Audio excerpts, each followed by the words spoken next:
This is the Concord Municipal Affordable Housing Trust's MHP Technical Assistance Ad Hoc Committee.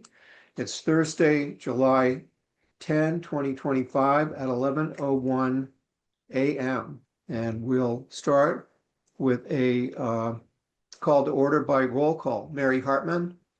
Here. Rich Feely. Here. Stephanie Kroback. Here.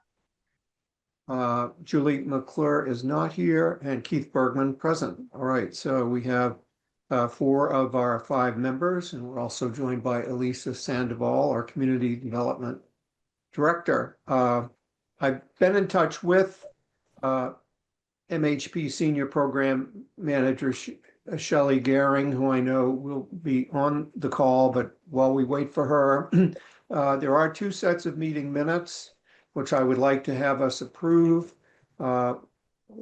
We have a set from April 28th that we did not have a quorum of attendees present at our May 14th meeting.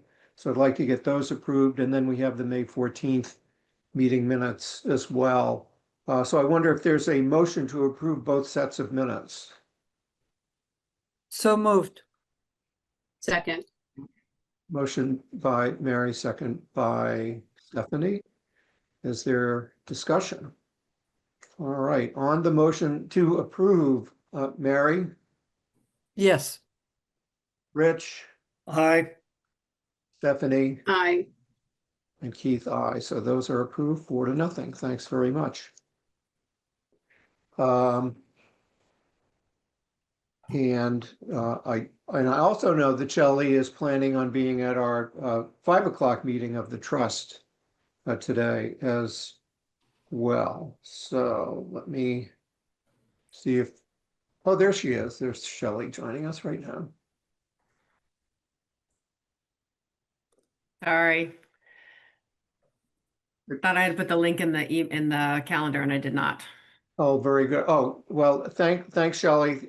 Thanks so much for returning. I know you'll be with Concord folks twice today for this 11 a.m. meeting, and then we have a 5 o'clock meeting of the trust itself when we'll report out on this morning. So we're at the point in the agenda discussing MHP technical assistance. And things we're talking about include goal setting for the trust, scheduling a tour of affordable housing developments, and also just talking about affordable housing finance as time permits. So on the goal setting for the trust, Shelley, I know that you have prepared a version 5 of a draft mission statement, goals and strategies for the trust, which I circulated to all. Sorry for so many emails in advance of the meeting, but there was one that went out yesterday. And Yesterday that has the latest on it? yeah, that has a version 5, and I will I've got it open on my screen, so I will share the screen. Good, thank you. Okay, and can you see that? Make it bigger, maybe. All right. Can you all see that text on the screen? Yes. Very good. So Shelley, So- please walk us through Yep. it. So I just went back to the original mission statement, the language that it's clearly language that's the most comfortable for your group. So that's what you see here is just simply the language that you've been working with. Okay. Assuming that people are okay with that, but just wanted to put it out there that I've been suggesting some changes, but then it wasn't clear, there wasn't clarity. And so I just thought, let's go back to what you started with. It made sense to you.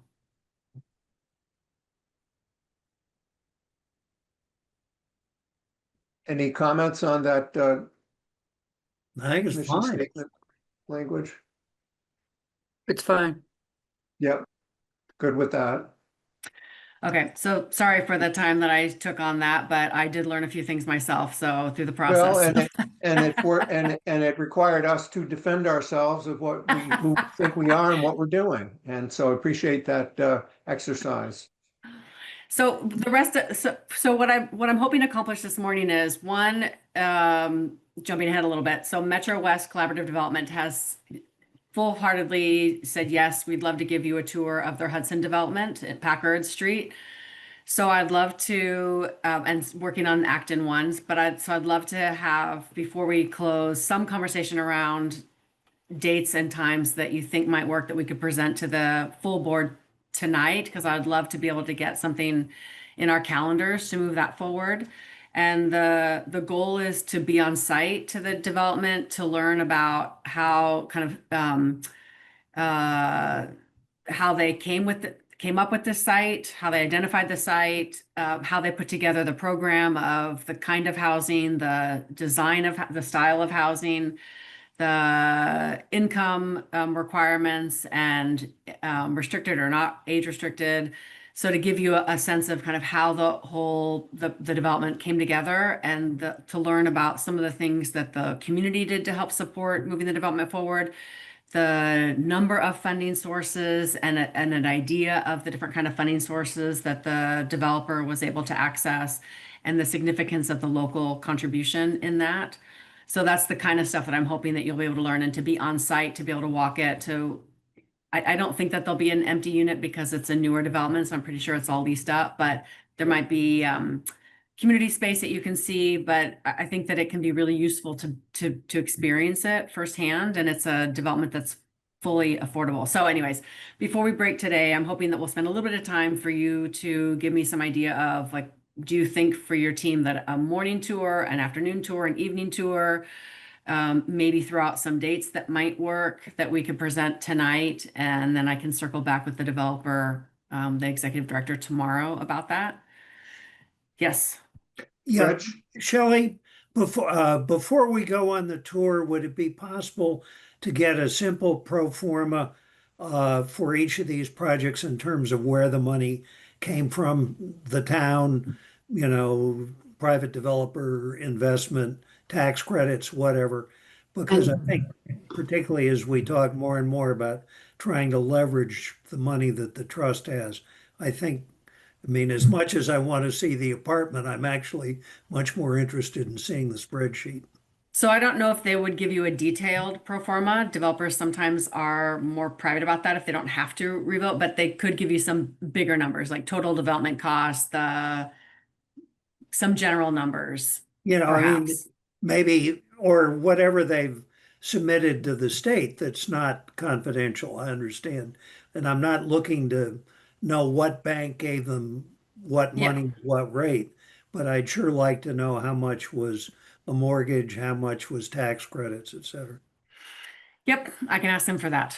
Yeah, and and there's another one in Acton that you had suggested, and before discussing that, I just wanted to say a couple of things. First, I'm familiar with the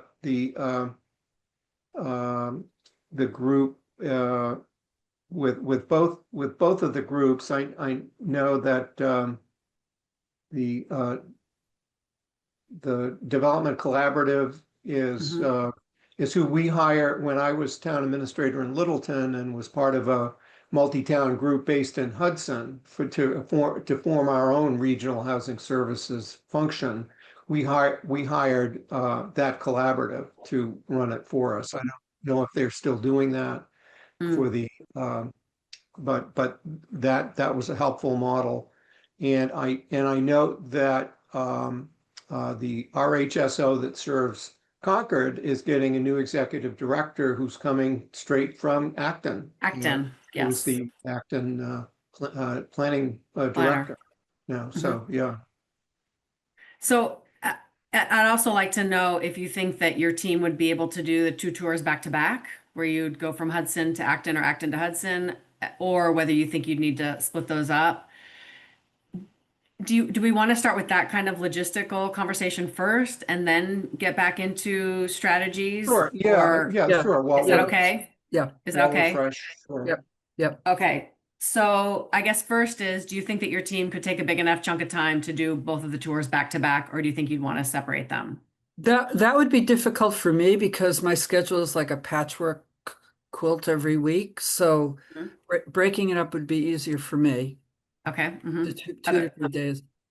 And Other I, thoughts? I defer to Yeah, Mary on yeah, and that. I need to just sort of nail down some days too. The Yep. day part is tricky for me. Okay. So that's the second question is preference. What time of day would be your preference?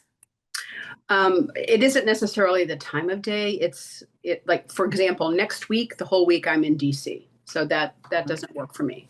It Yep. doesn't mean y'all can't do it. It just, I'm not here next week.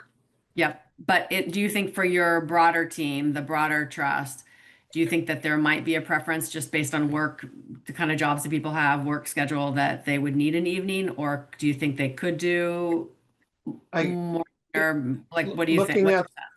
Yeah, looking at the tiny percentage of us that's employed, I think that daytime is possible. Okay. It is for me, certainly. Yeah, and it's preferable for me, daytime. And is your sense that there might be well, so either we could just leave it open like that and then look at our calendars right now and pick a few days in the next month or so where you have general availability, and then we could present it tonight and try to nail down a date Sure. and a general time. Does that work for Right. people? So, Yes. so what I'm hearing is that, well, I know that Stephanie will be in DC. I know that Rich is going to be out of the country, right? Richard? Yeah, towards the end of the month. I'll be back in Concord probably, let's see here, around the 7th or 8th of August. And then I'm around to the end of the month, so I'm fairly open once I get back. So you would become available, Rich, again, August 7th or 8th, Yeah, and not until then. yeah, probably the Okay. 7th. Okay. 7th is good for me. I So have- what about the 11th, 13th, 14th? Yes, That's Yeah. perfect for me too, Shelley. Those all Yeah. work for me. The 7th, I have a morning meeting, but it's over by 10 o'clock. Yeah. I'm in Provincetown on the 11th, but I could do the 12th. Or I could be back for the 12th or 13th. 13th, how about the 14th? 14th is open for me. that works. That works, or I can make them work. Those 3 days work for me. Me too. I can make them work. Yeah. Okay, so let's say the 13th and the 14th now. I think that Keith should be available for that. So let's say the 13th and the 14th could work. Yes. What about, so Keith, with the 8th, are you going to be leaving for Provincetown on the 8th? You mean on the 8th of August? Right? No, it's quicker. It's overnight. I would be around on the 8th if need So be what on could Friday. Friday the 8th of August. Could Friday the 8th work for folks? That's harder for me. Harder, okay. 13th and the 14th look really good. 13th and 14th. So I guess we could start with that tonight and see if either of those dates, and if we could narrow down kind of a window of a few hours that could work for folks. And then Great. see if Metro West can meet that. Works for Sounds me. good. Sounds good. Great. Okay, so at least for that one. And then, so because I did reach out to Liz about the Acton one. We haven't connected with them yet, but I think we should try to at least get one in the calendar. Sure. And then the other one might end up getting pushed to, it might end up being a September thing, but we'll do our best. Okay. Very good. Yeah. This is Okay. a Thank you. good idea. I don't know whose idea it was, but it's a great idea. It was my idea because I think that it can be really useful for trust members just to Yep. be on site and to learn really in detail about a development that's really community driven. This was actually a Hudson parcel. This town put out an RFP. And so I think I'm going to ask their planner to be there with you to also talk about the municipal role in moving the development forward. I think it can be really helpful as you're trying to support more of this kind of development. And I Perfect. get that Frank wants to see or Rich wants to see the numbers, but, and I will work on getting those for you as well. Yeah, I mean, there's a There's level likely of some- generality that Yeah, doesn't Yeah. it's compromise. some of I think I think some the of the most numbers important that is for we, you to know what the local contribution was Right. and how they leveraged low-income housing tax credits, to know that the Hudson portion is minuscule compared to what they received in state and federal resources. I think that that can be really helpful for you to see here. yeah, and Okay. it would be great, be great to have Christina Johnson, the town planning director in Hudson, be part of the tour. I've heard her talk before about all of the various funding sources to pull this together, and it's a very it was very instructive and helpful. So, Could we also see that RFP? I can ask them for that, yeah. Yeah, that would be great because, I think that would be very good for our land use planning committee to have as they're looking at our different sites and whether, some of what the town owns or will acquire could be leveraged. And Rich, do you Okay. mean that the original RFP that was submitted, or the proposed response, or the response to it? I think it's really the RFP. That they I released. think people talk to us about the financing, but I'd like to see what the town asked for. so And what- oh, go. And what I've asked Caitlin, who's the developer with Metro West, to also touch on is if there were any unique challenges with the site or with the kind of the expectations of the community, so that you can also hear the developer's perspective of the challenge of that they're having to meet some of the needs to get the state and federal resources. They also need to meet some of the local demands or preferences, and how the developer kind of puts all that together. So hopefully you'll Yeah. get some insight into that as well. Yeah, So and one of the things that I'm trying to learn, and this might be too much to ask from this site visit, but Mhm. what level of funding is available at different AMIs? That's something that I would really like to have a better understanding of. So I'm assuming that different levels of, I mean, not assuming, but I'm learning that different levels of AMI have different levels of support from tax credits or whatever available to them. So a lot of that is in the QAP, the state's qualified action plan that they have to submit to HUD every year. I think it's every year. And I can give you a link to that. It's pretty long, but so some of it is that the state puts out what they are looking for. And then the developer has to kind of fit into that. And then the state does have different kind of programs that target specific populations. Mhm. And so you could, I think that I can send you the QAP. It's really long, but if you just wanted to look at a little bit. And then I think that asking the developer a little bit about how they piece that together Okay, would be that's good. fair. Yeah, That's fair. Good. yeah. Because they definitely are. It's like a puzzle of trying to put all that together. And then there's different things that the state will rate, and you get like higher rating if you include these different things in your development. So, because they're trying to score as high as they can so that they get funded. So I think that would be a great thing to have some of that conversation with the developer. Great. Thank you. Yep. And they've just kicked off another big project, the Armory in Newton, and they have several really great developments. So I think it'll be a good conversation. Okay, great. So if tonight, Keith, if we can just present to the whole team, the 13th and the 14th, and to Yes. see if we can get at least a window of a few hours that I can give to Okay. Metro West to get that, would be fantastic.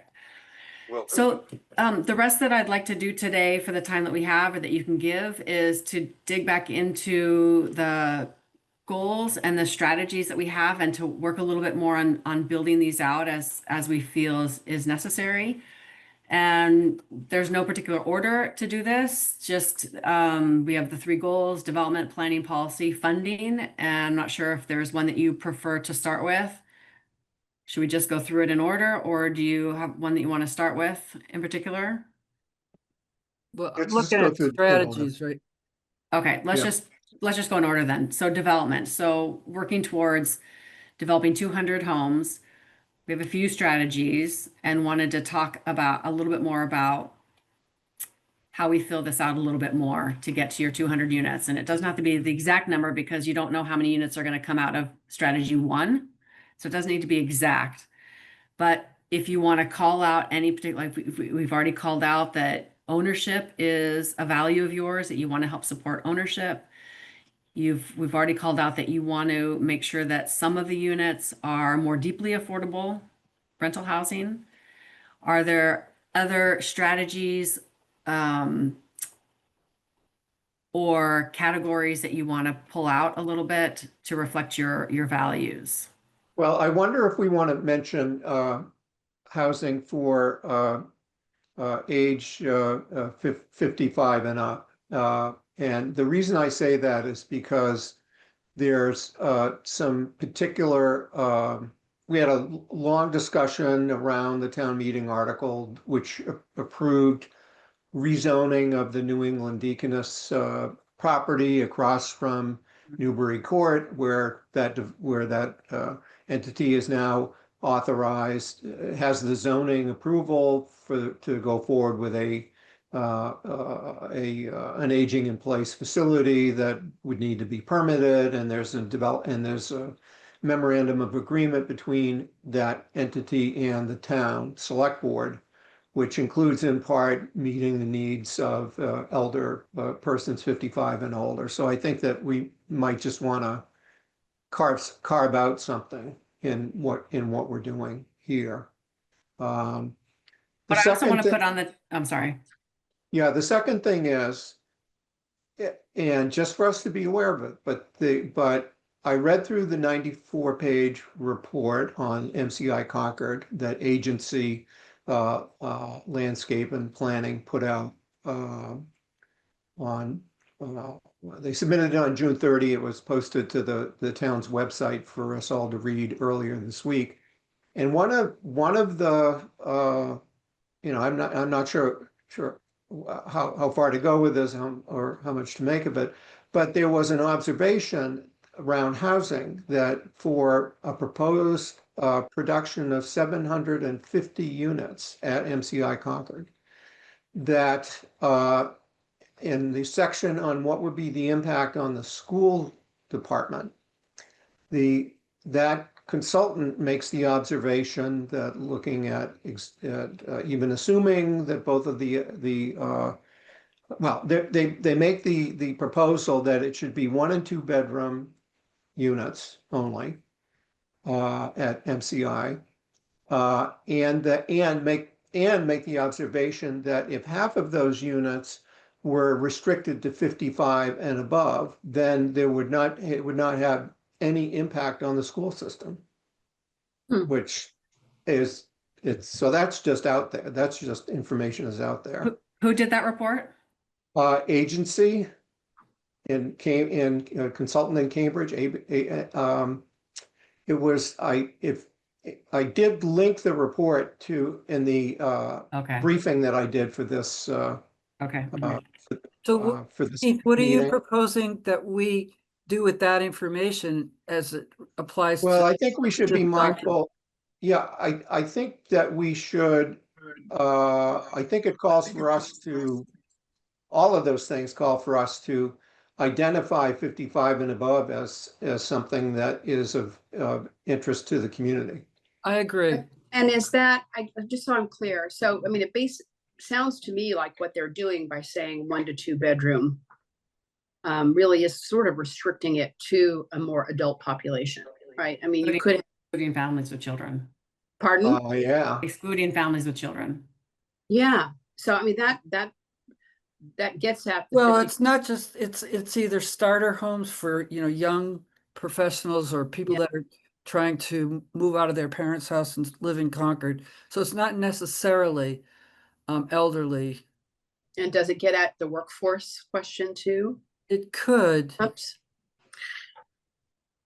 Yeah. So, I mean, your school population has declined some, so. Yes. And in recent years, it has so you need to be a declined. little It bit has careful declined. about being too exclusive, trying to exclude families with children because you don't want your population in your schools to continue to decline. That's bad too. Right. Yeah. And where I was going too. maybe we don't say 55 and older on as a bullet here, because maybe we don't say it because of MCI, but we could say it because of Deaconess, of what what has been raised in our community consciousness, that we're not doing enough for seniors. Yeah. Okay, Yeah. then And that's just what I would let's suggest. do something.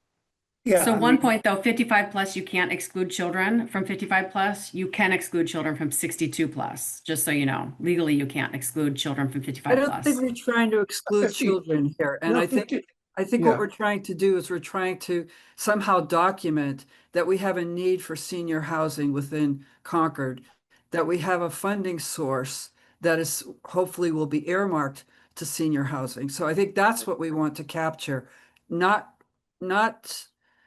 get into what MCI may or may not be hinting at, but we're not Right. about excluding, at least I don't think we want to exclude children here in this Mhm. document.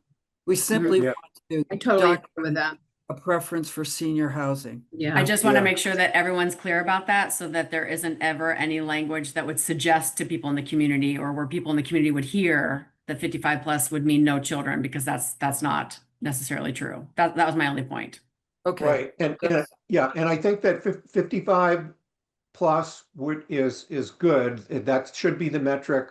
It happens to be, as Mary indicated, it also happens to be a key to some funding that will be coming to the town from New England Deaconess there could be, I mean, there's an estimate that if they put 150 units in their facility, that it would be a financial benefit of $3 million over time in cash contribution paid somewhere.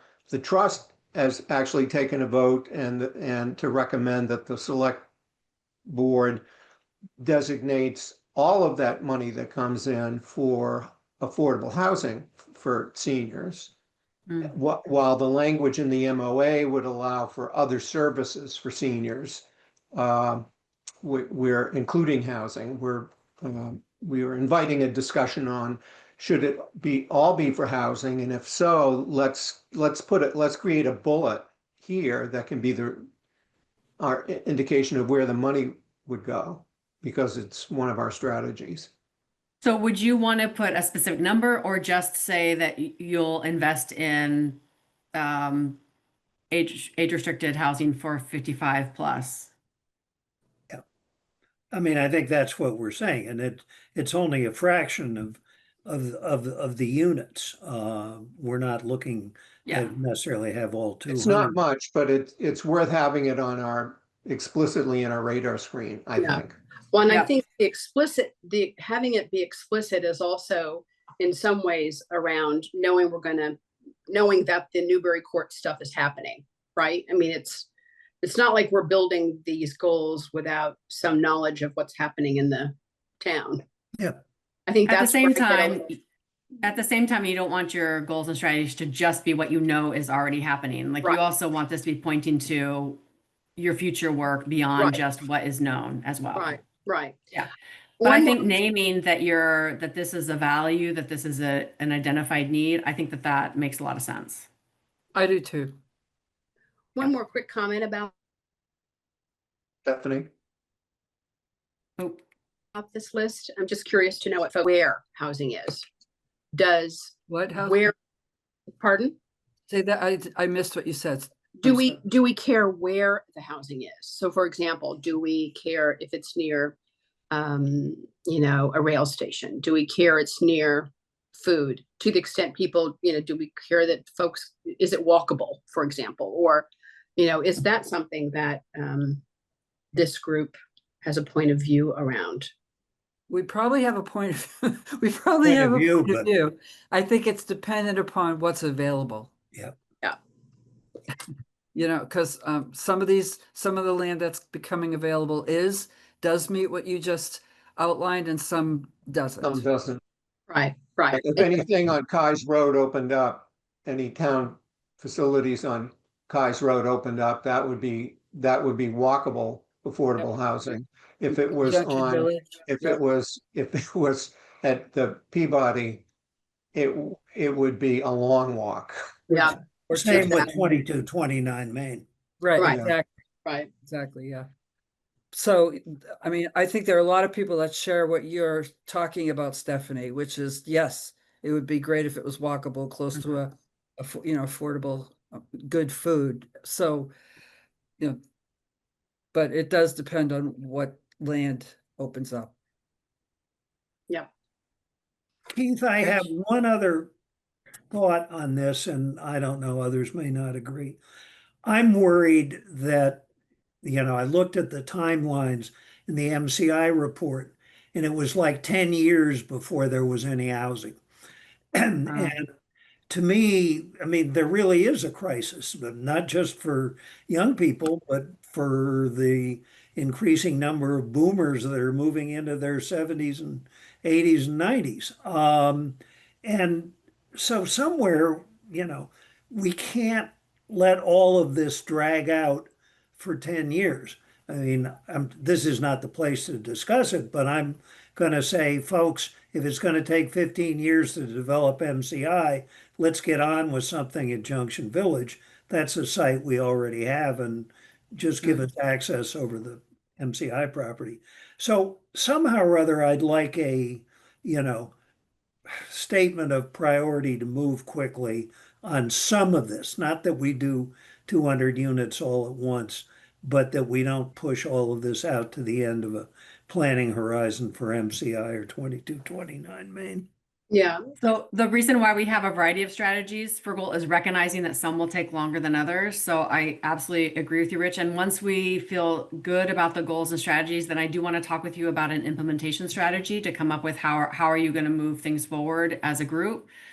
So absolutely, there are other things that are, there are things that'll be a little bit shorter term for certain. But because the planning for MCI is happening now, then of course that's part of the impetus to be engaged in that process. And so I wanted to bring up with you, even though we have MCI and Junction Village as part of under planning and policy as advocating for the planning and legislative process for that, I'm wondering if we want to put it under development as well and just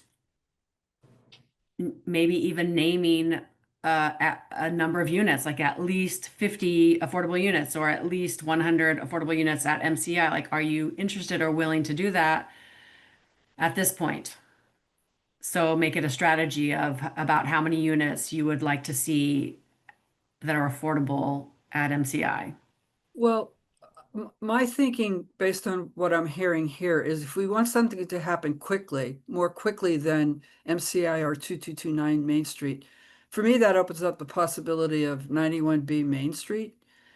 And that would be, it's not going to be 50 units, but it would be putting our money to work sooner. If that's our strategy, if our strategy is to earmark so many units at MCI, I'm reluctant to do that because I feel like there are so many moving parts in that planning process that I don't, putting it feels like it's another stone in the process that we're, another thing that everybody has to work around. We've already got the wastewater treatment plant that we're trying to work around. We've got historical buildings, we've got, and it just feels like, given that we as a town know, and the state is very committed to housing and the town is committed to affordable housing there, I feel like that will happen without us having to put another stone in that process. That's my opinion. I think that strategy number one says all that we can say right now about MCI or any other or what might come out of the land use working group process. Something will, I'm hopeful, but there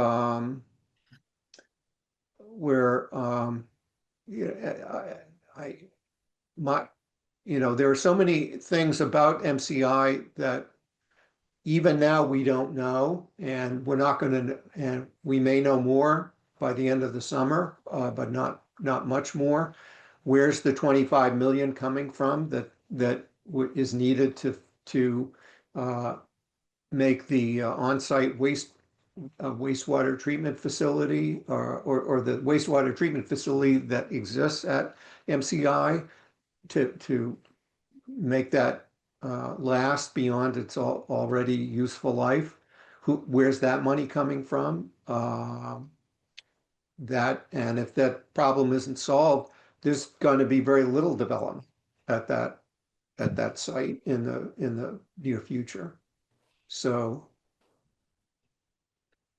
Yeah, I don't know. I feel pretty good that because Junction Village is deed restricted, that we will have a good portion of affordable housing in whatever happens there. I don't think we have to put another,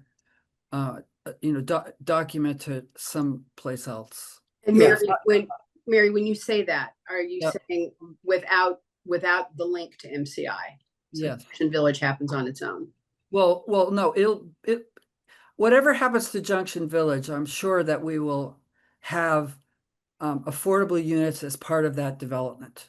And, the number, I don't know, but it's kind of premature for me to say that it will all be at Junction Village, all be down in those 12 acres, or it'll be Right. integrated among the entire thing. But, Right. I feel confident that we will have affordable housing there. Yeah, and it's interesting too, because Shelley, we have, and I think one of the preambles here, a 5-year plan, right? So if 5 years is our roadmap, that we have to keep our sights on MCI, but it's not in that 5-year roadmap. Good point. Well, and it's not necessarily that the 5 years is that it's occupied, but that it's in the plans, or it's in Yeah. an RFP, or it's in like that it's. I'm I'm just just trying wondering- to, I'm just trying to get us a little bit more to how are you going to get to 200 units? And and the MCI is not a municipal site, it's a state site, so it's really not in one. That's separate. So just trying to think if there's other ways that we can name like how we think we're going to get to 200 units. Yeah. But I hear that there's a lot of uncertainty and Yeah. yeah, I can appreciate that maybe you're not ready to do that yet. Well, and we've got a lot to worry about in the meantime, even before we think about what are the next set of units. There's still 430 units that are permitted and nothing's happening yet for the 240Bs. Right. And how long is the community going to be in a holding position about that? Waiting for the 110 affordable units that go along with those two developments combined. Yeah. I think that's the headline, frankly. I mean, not, Because it's taking, I've been struck by how long it's taking Assabet River Bluff. And that project has existed for the entire lifetime of the trust. That it was the first project that we funded back in with our initial vote was in December of 2021. The site was purchased in July of 2022, and it will be completed. The schedule has it for completion in 2027. We've got 2 of the 5 units that are done now, and 3 more. But it's taken enormous amount of energy just to get that project done. And I don't know. I hear you. I'm guessing it's going to take that just pushing that the 240Bs come online, it isn't going to make it happen. We're going to have to help push them along somehow. Okay, one of the things I'm hearing right now is, and add to what you're saying, Keith, as far as Assabet Bluff being so complex and taking a long time, is Junction Village has been there for 12 years. We've had title to that land for 12 years. So I'm wondering if maybe I'm throwing this out, maybe one of our strategies is to put our money to work soon, to start getting something really done now. And I'm going back to 91B, which I've kind of turned myself around as far as maybe that's an opportunity to put our money to use now. I'm throwing that out there as an idea. Just, do we want to say one of our strategies is to get some units online sooner than waiting for MCI, waiting for 2229, waiting for Junction Village? That's an idea. So what is 91B? 91B is the surplus state property. Okay. That Main Street property? Yes. Yeah, the surplus state property that you weighed in on at our last meeting. Yeah. And my first take on that was it's too expensive. And yet when I looked at the numbers, I realize that I'm coming around to thinking that maybe that's an opportunity for us to do something more quickly and for a reasonable cost per unit. So it's And something why do you to think talk- that'll be faster than Assabet? Why do you think it'll be faster? I don't think it'll be faster than Assabet because Assabet's in play, but it'll be faster than MCI 2229 or Junction Village. But it's tiny, right? It's just a few units, a couple Or- units. It's Yeah, just but four units. But it's units. I And mean, it's ownership, how it's many times- ownership and workforce if we do it, right, both of which are targets. Yeah, right. So I mean, you know, it's units. It's Here's the other thing that I think we should be mindful of. If conditions, if market conditions that Concord has no control of, Massachusetts has no control of. I don't know when Washington cares about whether we ever get to do anything again. But if the worst happens and neither of the 40Bs gets built because there's not money available to do it, then we're scraping around, checking to see how close we are to 10%. And so at that level, I think we may even have to go back to thinking, well, you know what? I guess we have to do 80% units that we can make sure are counted. Because you take away those 240Bs and we're just hanging around, just a fraction above 10%. yeah. And But do you have Keith, clarity about yeah, why the 40Bs are not moving forward? Is it because of uncertainty in the market? Is that why it's being held up with costs? Yeah, I don't know if is Elisa on the call? no. No. But I Keith, was going to write her a developers note. are having trouble financing 40B developments, and we fall under our SHI. That's not going to make it more attractive to developers. I mean, we're still going to be in the same place. I mean, if I think what you're saying is if these two 40Bs get hung up because of financing, then we're vulnerable to another 40B at 80% AMI. And I'm saying, are we? Because who's gonna step up? We already have two people that have done a lot of work, Novo having done a ton of investment, and they're not making it work. So why do we feel vulnerable to someone else coming in? Instead, I think we should be using, because it's not Yeah. working for them. That's what we're learning. It's not working. Right. So, I'm not jumping ahead of what the consequence of being below 10% is to be from another developer. yeah, Is I'm stuck on, well, our goal that the state would like us to do, I imagine the governor and lieutenant governor, is for us to be at 10%. So and so that there's we might not want to lose sight of just achieving that goal. The I would basic be goal of okay with being having 10%. some units at 120, because that's what the ARPA funding we have available, than not have, than wanting to meet what I think is a somewhat arbitrary 80%. Well, That's the other not- advantage to 120 is that what people can pay towards the cost of that unit becomes pretty significant. So that the subsidy cost per unit to the town is less. And maybe we achieve it when the other three units come on.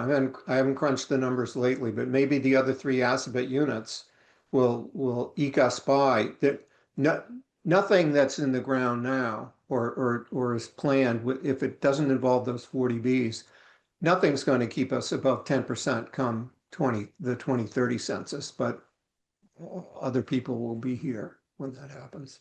Yeah, So to me, because one of the limited bright spots in the GOP bill last week was that they've significantly increased LIHTC, resources for LIHTC, low-income housing tax credits. So it's questionable because they're cutting back on vouchers, and vouchers are oftentimes used as well in those deals. But I think what could be a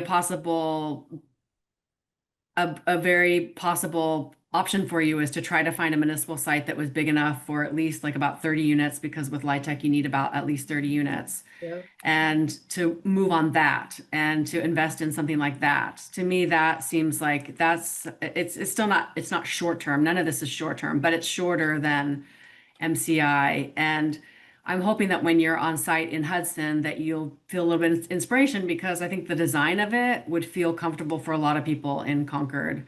And so I think that that's with strategy one, I think that that could be something that you really start working on, is trying to identify a municipal site that could accommodate at least 30 units. And then to expect a LIHTC deal. It is deeper affordability than all of which it's not at all 150 AMI. It's much lower than that. What is it? But What is it? it's 80, I think, isn't it? it's 80. typically 60. It's typically 60. And then there are possibilities of having some units that are higher. And a developer like in Bridgewater, MPC, I could get his setup of what they did, but they have some that are higher, but it's primarily, I mean, they used a lot of funding sources, but it's low income LIHTC is the biggest source. So anyways, I think that that's a possibility. With the 4 units at Main Street, I mean, I think you'd probably have to have the highest of MI. You may need the highest AMI, the 150%, just because of the cost of construction for just so few units. It would be expensive, but Shelley, do you have we any, could put that down. If you want to move forward on that, you could put that down as a strategy to bring in 4 units. Shelley, do you have any information about lowering the cost per unit using like modular or small homes or some other type besides stick build So construction? there's a lot of work happening on that. Yeah. I don't think that there are still project by project impacts on that. So I don't think that there's across the board. They can give some general, but I'm not sure how. I'll ask a little bit, but I don't know if you could do it as. There's definitely more work, and there's more work in investing in that capacity in Massachusetts. Yep. So I'll ask about that if they can provide any numbers. Unfortunately, we did a tour, MHP did a tour, and I missed the tour at one of the sites with one of our local companies in Andover. Yep. But I'll ask about that Yeah, modular. there's So one in Littleton as well. A 3D printer. Yeah, I just wonder if we could lower our cost per unit. But, okay, sorry, that was an aside. But like if you do an RFP, like you wouldn't be able to say it has to be modular. You could say you'd be open to that, but like the RFP can't be that specific. You'd need the developer to be able to respond. But you to how know, they would do it. you could invite developers that use that as or use that as their building how they build houses, include it in your. Right. You could And invite them. God, I can't speak. You could invite them to respond to the RFP if you know that they're experts in modular or small housing, whatever, as opposed When to. you could put language in the RFP saying that Concord would support or is open to modular development, like you could make it Got it. clear that Okay. that you're open to that, Yep. It's Yeah. just something to think about. So, okay, Yeah, so definitely. thank you for that. Okay, back to the strategies. Do we want to put something in here about that? Are you ready to move forward on 91B? Do you want to take that on? It's kind of this evening's discussion, isn't it, Greg? Yes. Yeah, Yes. we'll If- we'll Too have that soon. discussion tonight, and the revised set of figures that Liz Russ submitted produced a lower per unit cost, or the total required from the trust in the initial iteration was 2,089,000. Now the number is 1,300,000. Okay, Part sorry, of I that haven't is- fully read through that yet. Yeah. Yeah, part of that is the size of the units are decreased from 1,600 to Right. 1,200 square feet. Right. There may be other factors there as well, but that would get us down to a per unit cost of 330,000, which I like better than 500,000. So Me too.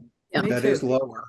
Me too. And since we start out the new year with over 2.8 million, if we're spending 1.3 on this, we would have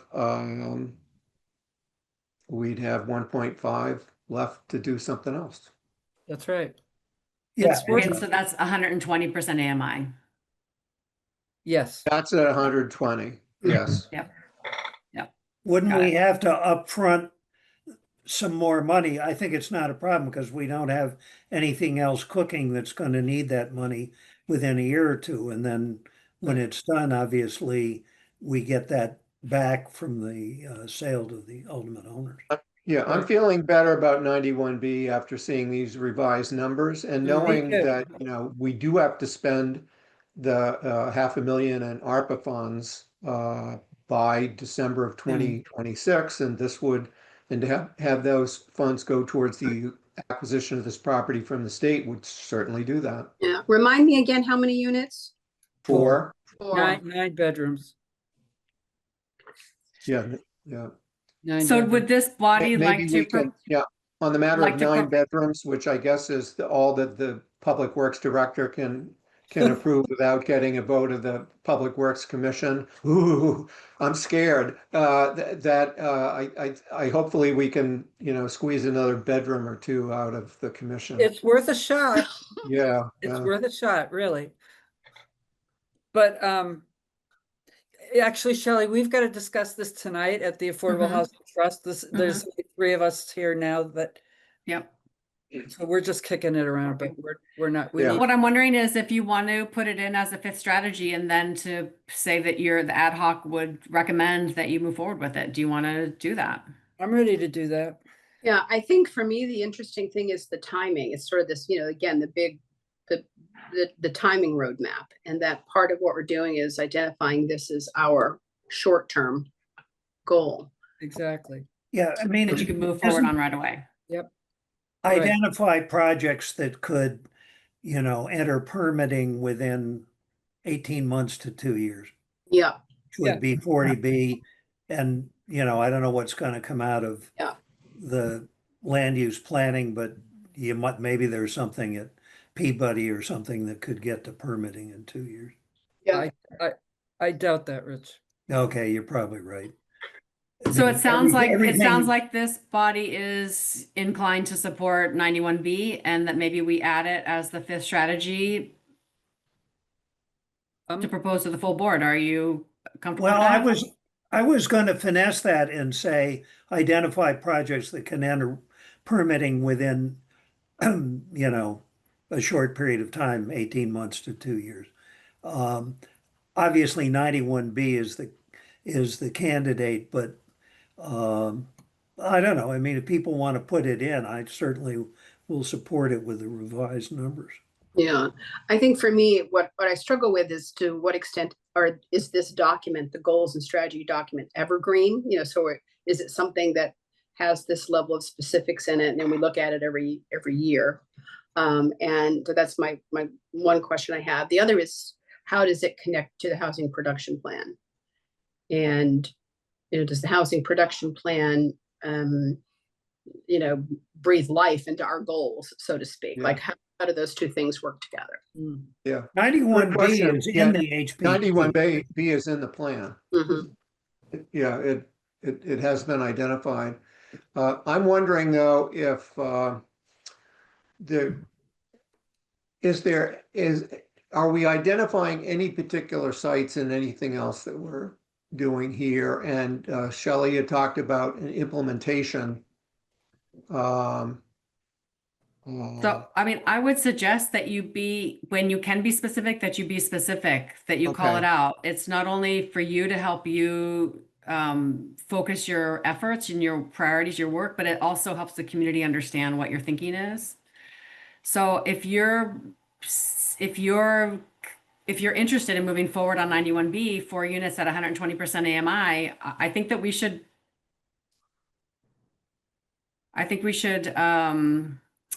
put it in. I do too. Maybe it's a sub, so maybe it's like a 2B or 2A. Maybe it's underneath that four of the 50 units will be at 91B. Mhm. I think you should call it out. Oh, yeah, I see. Okay by me? Yeah. Yeah, I like the way you put it in there in number 2. Yeah, I think 2A would be good, that's how you'll get 4 of them. I don't know, it's a statement that we could start with tonight. Okay, so want to respect your time. It's just coming up on noon. Keith, are you okay if I modify and make a 6th version and send it to you right away? And Sure, yeah, that'd be then you fine. can Yeah, this send it was, out to this group. yeah, that's just fine. This was more for us to follow along as we're Chatting. having the discussion. Keith, are you Yep. okay with number 2, the way we've reworded it? Me? Yeah, well, I'm fine. with the 4 units at 91B, are you okay Yeah, with I'm that? fine. I'm good with that. Okay, good. I'm good with that because it because it's a lower per unit, because the per unit cost came down $200,000 from our first peek at it. And that because it leaves 1.5 million in our account to do something else rather than this, one and done. So, And it's something we can do before the other big parcels are available. As you're working on the other bigger things as Yes. well. Yes. Yeah. Okay, Great. I do think though that trying to find a municipal site that could hold a little bit bigger development might be nice, just so that you can leverage a lot more resources, just a lot more for your money, but well, it takes every bit. I like saying that, and it's my hope that speaking as a member of the land use working group, along with Mary and lots of others, my hope would be that out of that process comes at least one site that we can do 20 plus units of affordable housing on. I don't know where it's going to be, because there's so many other things in play, but it would be really great if there could be. And so, Yeah, and that's in the implementation, already working with land use planning group. Yeah. right, Right, that's yeah. right. Yeah. Well, that's a secondary phase of the land use working group. I want to make sure that we understand that the land use working group's primary goal is to look for a home for public works, public safety, and to consider the consolidation of admin. It's not, and then out of that falls some opportunities for housing, for open space, for recreation. Just want to make sure, I've got to say this repeatedly, that to set the right expectations about the work of the land use working group. Okay.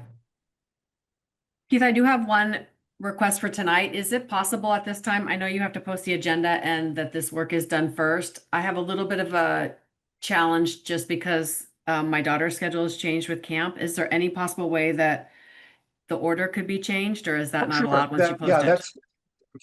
yes. Tell me what time you can be there, and that's when we'll bring it up. Like more like 5:45? Is it possible to move it down Yeah. that far? Yes, I will. I'll make that announcement at the beginning of the meeting that you'll be joining us at 5:45. About 5:45. Yeah. Yeah, that'd be great. And if you don't have to, of course, stop the conversation when I come on, but as soon as I log on and then just when it's a natural space, then that'd be fantastic. Okay. That'd be really helpful. Yep, happy to do that. Okay, Yeah, appreciate thank that. Okay. Anything else you want to go over with Nope. us at this meeting? No, this Sean? was really, really good conversation. I appreciate it a lot. All right, Me too. Okay, Thank you. so I'll send you a version 6 in just a few minutes. very Thank good. you. Thanks all. Hope to Thanks, see everyone. many of you tonight at Good night. 5 o'clock. See you tonight. Bye-bye. Bye. Thank you. I declare the meeting adjourned. How about that? Bye, Stephanie. Bye-bye. See you tonight, but Yeah. I'll see you tonight. oh, you Bye, will. everyone. Yeah. Good.